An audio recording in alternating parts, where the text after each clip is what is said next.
আন্তর্জাতিক অঙ্গনের আলোচিত খবর নিয়ে শুরু করছি আজকের সন্ধ্যার বিশ্ব সংবাদ বুলেটিন। হরমুজ প্রণালীতে অনুমতি ছাড়া এবং নির্ধারিত নৌপথের বাইরে চলাচলের অভিযোগে ৬টি জাহাজ থামিয়েছে ইরানের বিপ্লবী গার্ড বাহিনী।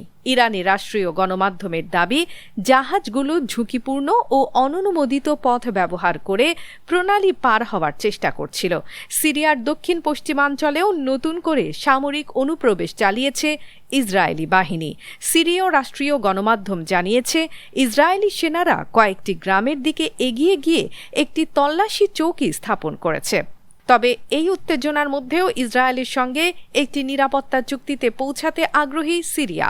আল জাজিরাকে দেয়া সাক্ষাৎকারে সিরিয়ার প্রেসিডেন্ট আহমেদ আল শারা বলেছেন, কয়েকটি দেশের সহযোগিতায় এ নিয়ে আলোচনা চলছে। এবার যুক্তরাষ্ট্রের বন্দুক সহিংসতার খবর। সিয়াটলের বাইট অফ সিয়াটল ফুড ফেস্টিভ্যালে দুই পক্ষের গোলাগুলিতে ৩ জন নিহত এবং এক শিশুসহ ৪ জন আহত হয়েছেন।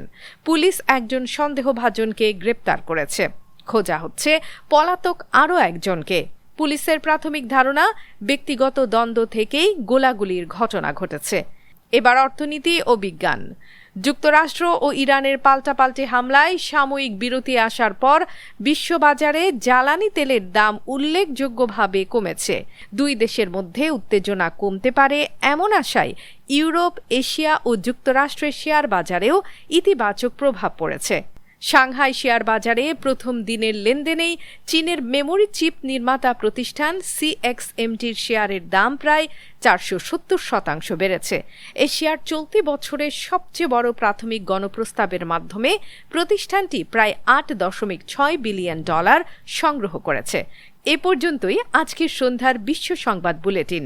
দেশ বিদেশের সর্বশেষ ও গুরুত্বপূর্ণ খবর জানতে বাংলা ভিউজের সঙ্গেই থাকুন। আন্তর্জাতিক ডেস্ক, বাংলা ভিউজ।